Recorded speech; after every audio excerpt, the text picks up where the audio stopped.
Praise the Lord. बयनिबो सिगाङाव जोंनि गोजौसिनाव थानाय आफा इसोरा बाख्नाय जाथों। नैथियावहाय आंजों बेयाव लोगो लानाय साफ्रोमखौबो आंनि बे गस्पेल मेसेन्जार चेनेलनि जानानै प्रभु जिसुनि मुङाव गोजोननायजों लोगोसे बरायनानै लानाय जाबाय।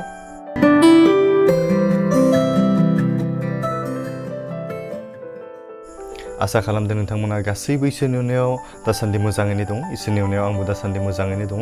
अब्ला जों फैदो दिनैनि बे प्रग्रामखौ जागायनायनि सिगां मोनसे भइस कल नोंथांमोननो आरजनि खावलायनाय खोनासंहोग्रोनो सानबाय। थारमाने आंनि हौवाया बिराद जुमाय लोङो आरो ओमफ्राय न'आव गुन्दुगुल खालामबाय थायो।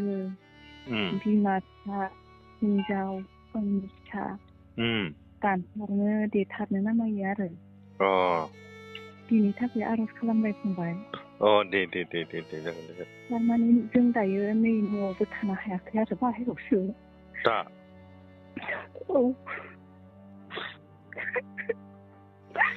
फंबाय जोंनि न'खरनि थाखाय आरज खालामदो। दे मा नाम माबा सोरनिया आं हौवानिया ना? हौवानिया ओमफ्राय नोंनिया?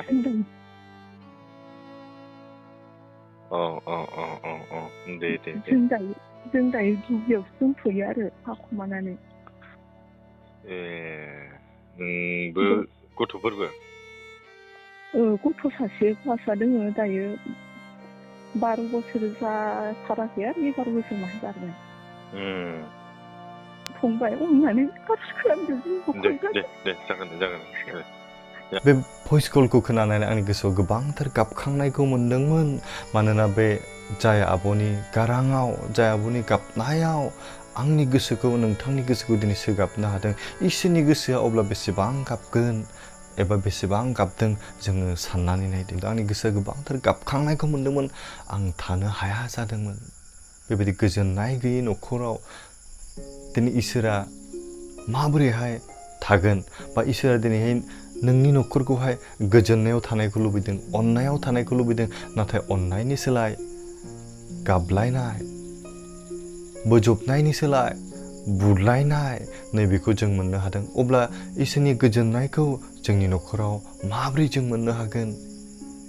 बिथांनि थाखाय जों दा जोबनाय सिरियाव आरज खालामगोन। आरो बेजों लोगोसे गोबांथार आरजनि खावलायनायफोर दङ। आं नोंथांमोनखौहाय बे समाव मिथिहोगोन। नाथाय बे आरजनि खावलायनायनि थांनायनि सिगां इसोरखौ हामबायनो गोनां गोबांथार टेस्टिमनिफोर दङ। बेनि गेजेराव आं मोननैसोखौ नोंथांमोननोहाय खुगाजोंल' आं फोरमायनानै इसोरखौ हामबायनो लुबैदों। मानोना इसोरनिफ्राय जों बेबायदि अननायखौ मोनबायब्ला, इसोरनिफ्राय जों सोखाजानायखौ मोनदोंब्ला, इसोरखौ बाख्नायनो, इसोरखौ जोङो हामबायनो जोङो रोंनांगोन। अब्ला बे समाव आं गिबियावनो हामबायनो लादों सासे आब' उदालगुरिनि थाखाय। बियो गावनि न'खरनि थाखाय, गावनि बिसायनि थाखाय आरजनि खावलायदोंमोन। बियो गावनि मुंखौहाय बेबायदि खुलायै बुंनो थिनाखै। अब्लाबो इसोरखौ हामबाय होननो थाखाय इसोरा बेखौ मिथिखायोखाय बे आब'नि जानानै आं इसोरखौनो हामबाय होनदों बे समावहाय।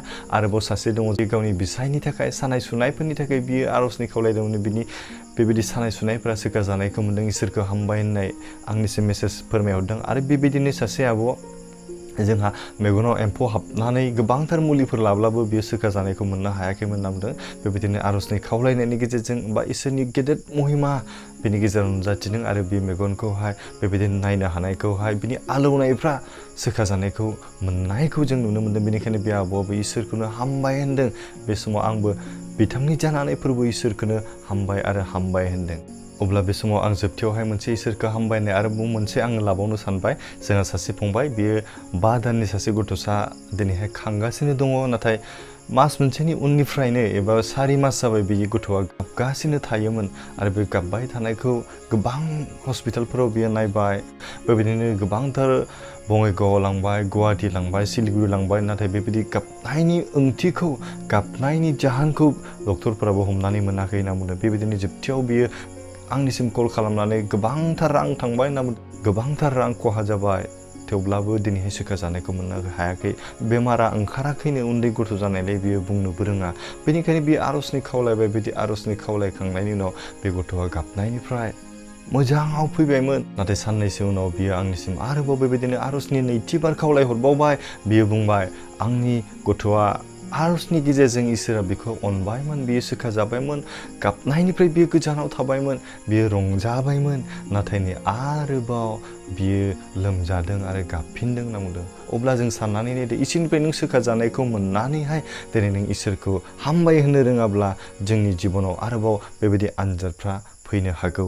मानोना इसोरा जोंखौ दिनैहाय अननायनि गेजेरजोंहाय बे गावनि गेदेर महिमाखौ दिनैहाय नों नुनो मोनबाय आरो बेखौ नों बाख्नायनो रोङाब्ला, बे इसोरखौ नों महिमा आरो गौरब खालामनो रोङाब्ला, नोंथांनि जिबनाव नोङो अननायखौ मोननायनि उनाव इसोरखौ जों जुदि बावगारलाङोब्ला, अब्ला नोंनि इसोरखौ फोथायनाया, इसोरनियाव नांथाबनानै थानाया दिनैहाय थौले होननानै इसोरजों सिनायजागोन। अब्ला नोंनि जिबनाव आरो उनाव बेबायदि आनजादफोर फैयोब्ला, नों जुदि गसंथानो हायाब्ला, सैताना नोंखौ आनजाद लायोब्ला नों मा जागोन नों बेखौ साननानै नायदो। बेनिखायनो नोंथाङा जेब्ला इसोरनिफ्राय बेबायदि अननायखौ मोनबाय, गेदेर महिमा नोंथांनि जिबनाव नुजाबाय, इसोरनिफ्राय नों बेबायदि अननायनि गेजेराव दोनजाबायब्ला, इसोरा नोंखौ बोखांबायब्ला, इसोरखौ हामबाय होनो, साबायखर होनो नों माब्लाबाबो दाबाव। बेनिखायनो बे लकडाउन समाव गोबांथार बेबायदिनो आरजनि खावलायनायफोर मोनबाय, बेबायदिनो इसोरनिफ्राय गेदेर टेस्टिमनिफोरखौ आं मोनबाय, पाब्लिश खालामाखैब्लाबो दिनैहाय आं नोंथांमोननि जानानैहाय फोरबो इसोरखौहाय हामबाय होनो साबायखर होदों। मानोना बेबायदि इसोरनि गेदेरथार अननायखौ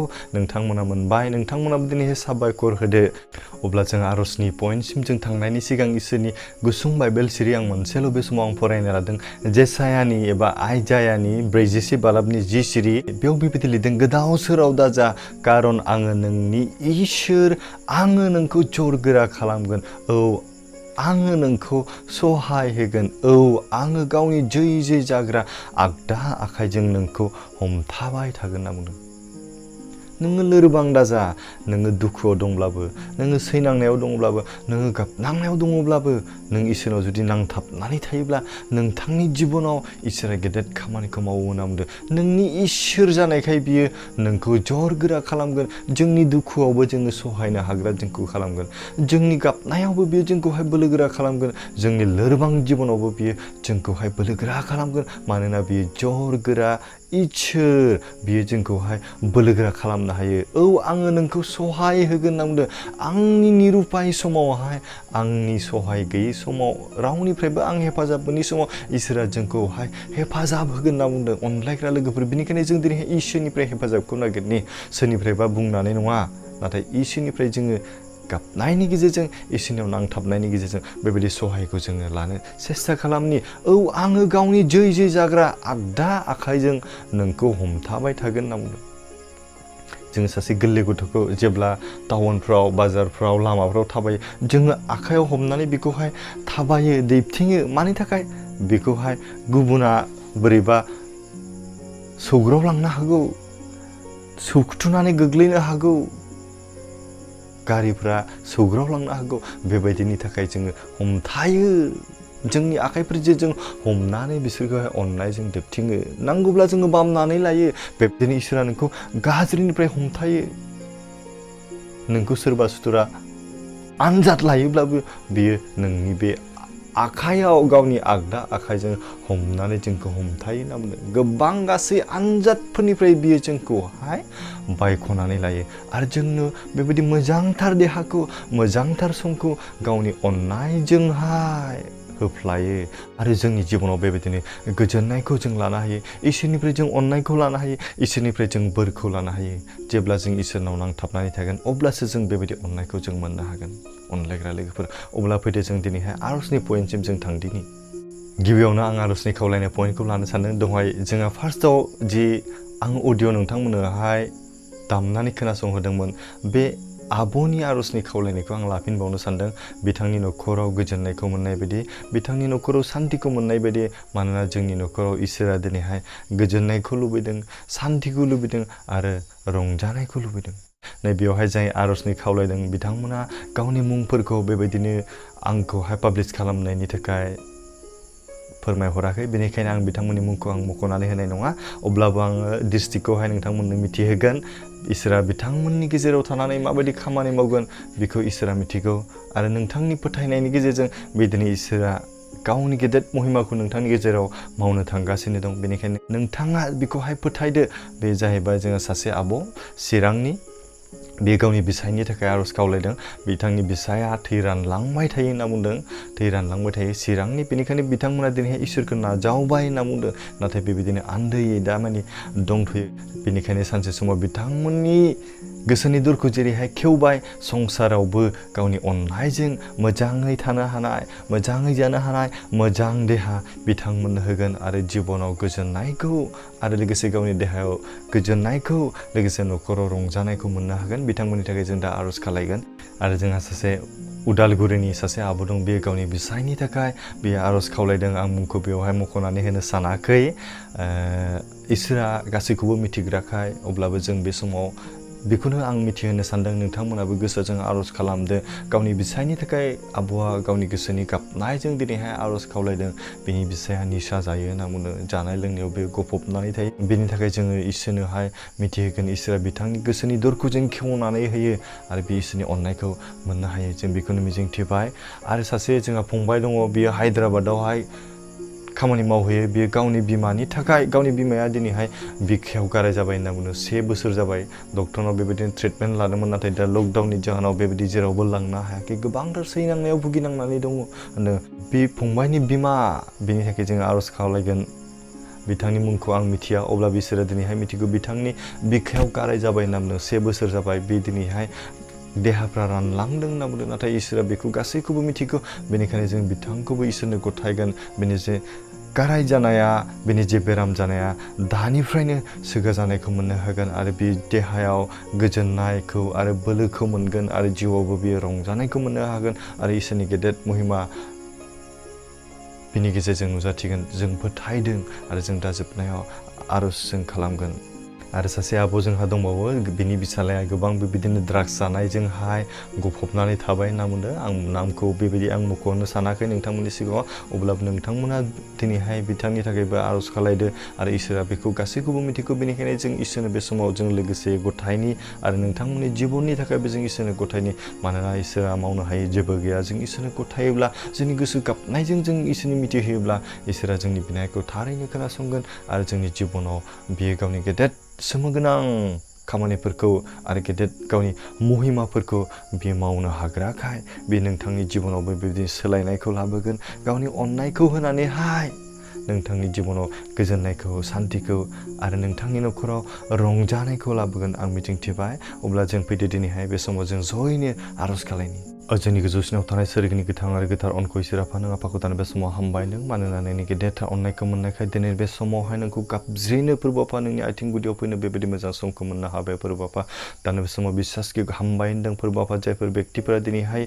नोंनियाव आर'जनि खावलायनायनि गेजेरजों नोंनि अननायखौ नोंनि गेदेर महिमाखौ नुजाबाय फोरबो आफा आरो बिसोर गाव गावनि टेस्टिमनिनि थाखाय फोरबो आफा नोंनियाव दिनै हामबाय होनदों बे गासैखौबो नोंनियाव गथायदों फोरबो बिथांमोननि जिबनाव गोजोननायखौ सान्तिखौ आरो रंजानायखौ लाबोदो फोरबो आफा दानि समाव गथायबावदों फोरबो आफा जायफोर बेक्तिफोरा दिनैहाय नोंनियाव आर'जनि खावलायदों फोरबो आफा जाय आब'आ गावनि बिसायनि थाखाय जि आर'ज खावलायदों फोरबो आफा बिथांनि देहायाव जि थै रानलांबाय थायो होनना बुंदों फोरबो आफा बिथांनि जिबनखौ नोंफोरनाव गथायदों फोरबो आफा नोंनि गेदेर महिमा बिथांनि गेजेराव नुजाहोदो फोरबो आफा नोंनि गोथार आगदा आखाइजों बेखौ दांनानै स्पर्श खालामदों नोंनि पबित्र आत्मानि गोहोजोंहाय बेखौ स्पर्श खालामदो सुफुंदो फोरबो आफा नोंनि गोथार जिउजों बेखौ सुफुंदो फोरबो आफा बिथांनि थाखाय जि ट्रिटमेन्ट लादों जि मुलिफोर बाहायदों बेयाव नोंनि गेदेरथार आशीर्बादखौ थानो होदो आरो नोंनि गेदेर महिमा नुजादो बेनि बेमारा सोखा जाबाय बिनि थाखाय नोंखौनो हामबायनो नोंनि गेदेर अननाय आरो आशीर्बाद बिथांनि न'खराव दोनफ्लायदो फोरबो आफा दानो समाव गथायबावदों फोरबो आफा जि चिरांनि सासे आब' फोरबो आफा बेयो गावनि बिसायनि थाखाय फोरबो आर'जनि खावलायदों फोरबो आफा गोसो गाबनायजों नोंनियाव फोथायदों आरो भरसा खालामदों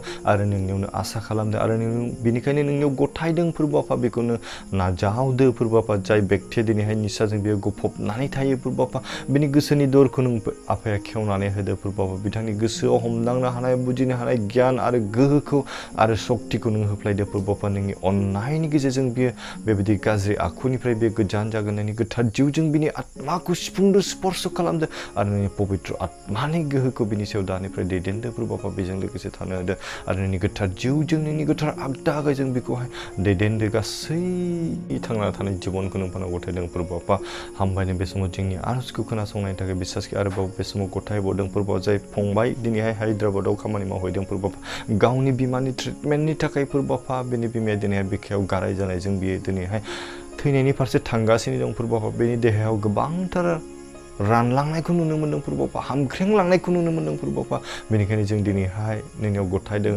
बे फंबायनि गोसोनि गाबनायखौ नों बे खोनासंदो आरो बिनि बिमानि गोसोनि गाबनायखौ नों बे खोनासंबाय बिनि थाखाय नोंखौ हामबायनो फोरबोफा बिनि बिखायाव बिनि देहायाव जि असुखफोर जानानै दं फोरबोफा बेखौ नों गोथार खालामदों नोंनि गोथार जिउजों बेखौ सुफुंदो फोरबोफा नोंनि पबित्र आत्मानि गेजेरजों बेखौ स्पर्श खालामदो आरो नोंनि गोथार आगदा आखाइजों बिनि गासै गारायफोराव बिनि गासै जखमफोराव नोङो आखाइ होदो आरो बेखौ सिखा जानायखौ होदो नोंनि गेदेर महिमा बे फोथायनायनि गेजेरजों नुजागोन जों आसा खालामदों नोंनियाव गथायदों आरो फोथायदों फोरबोफा बिनि थाखाय नोंनाव गथायबाय जोंनि गोसोनि गाबनायफोरखौ नों खोनासंबाय बिनि थाखाय नोंखौनो हामबाय आरो हामबायनो फोरबोफा आरो बे समाव नोंफोरनाव गथायदों जायफोर व्यक्तिफोरा बे भिडिअखौ नायगासिनो दं बिथांमोननि जिबनावबो नों खोथा बुंदो फोरबो बिसोरनि आत्मायाव थानानै नों खोथा बुंदो फोरबो नोंनि गेदेर महिमा बिथांमोननि आरजनि गेजेरजों नुजाहोदो फोरबोफा बिसोरनि फोथायनानै जि गाबनाय आरज नों बे खोनासंबाय बिनि थाखाय नोंखौनो हामबायनो बिथांमोननि जिबनावबो बिथांमोननि न'खरावबो गोजोननाय सान्थि आरो नोंनि गेदेर महिमा नुजाहोदो फोरबो हामबाय होननाय जों बे गुसुं आरज